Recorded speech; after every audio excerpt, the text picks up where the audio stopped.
Un matériau inusable, c'est le rêve de tout fabricant. Sauf peut-être les fabricants de prothèses dentaires. Car les anciennes prothèses de porcelaine étaient justement inusables. Mais c'est les os de la mâchoire qui finissaient par subir l'usure qu'aurait dû être celle de la prothèse. Avec les dents en acrylique, on n'a plus ce problème. Elles s'usent avec le temps et les os ne s'en portent que mieux. Mais on n'a pas le choix de les remplacer une fois de temps en temps. Ça, c'est une feuille de cire. Après l'avoir chauffée au-dessus d'une flamme, on la presse sur un modèle de plâtre envoyé par le dentiste.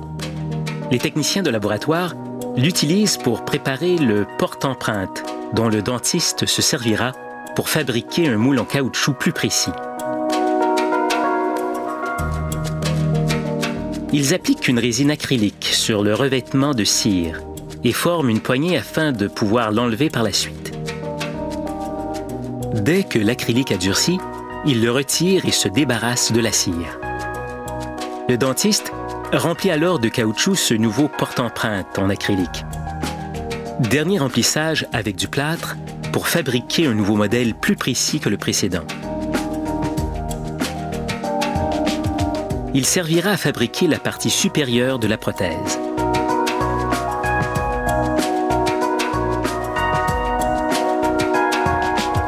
En pressant un appareil orthodontique en acrylique sur le modèle, il forme ce qu'on appelle la plaque base. Cette autre feuille de cire formera un rebord à la base.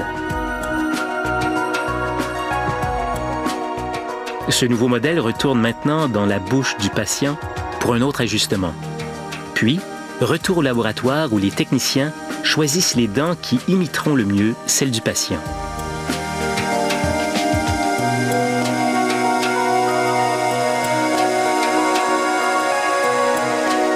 Ils les installent une à une sur le rebord de cire du modèle.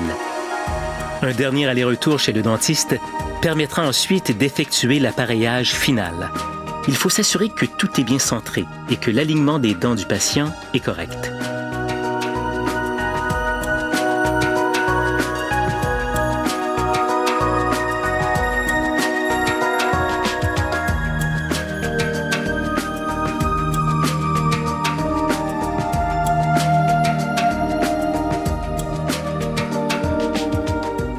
Et si le modèle s'ajuste et paraît bien, on peut enfin commencer à fabriquer la prothèse dentaire.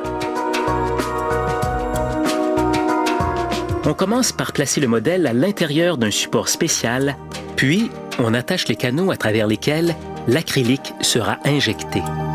Cet acrylique remplacera la cire, mais avant, il faut couler un moule de plâtre.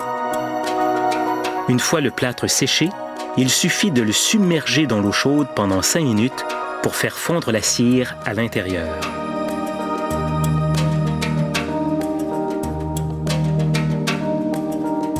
On le rince ensuite, toujours à l'eau chaude, pour enlever les résidus de cire. Appliqué au pinceau, ce produit chimique empêchera l'acrylique de coller au moule de plâtre.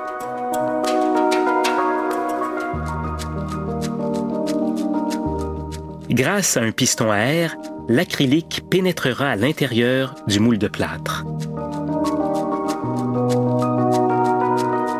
Le moule séjournera ensuite dans l'eau bouillante durant 35 minutes, le temps de bien faire durcir l'acrylique.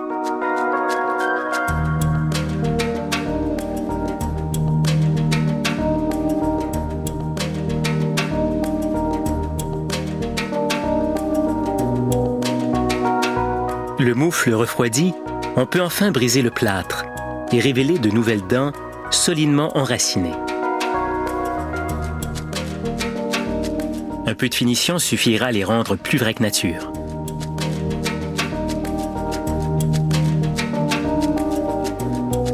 Un bain aux ultrasons les débarrasse du moindre résidu de plâtre.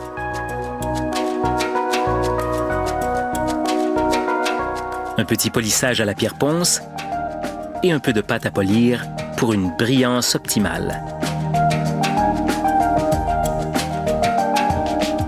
La prothèse dentaire est maintenant prête.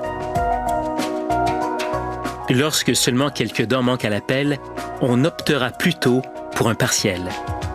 Il est fabriqué de la même façon, mais des crochets le rattachent aux dents naturelles du patient.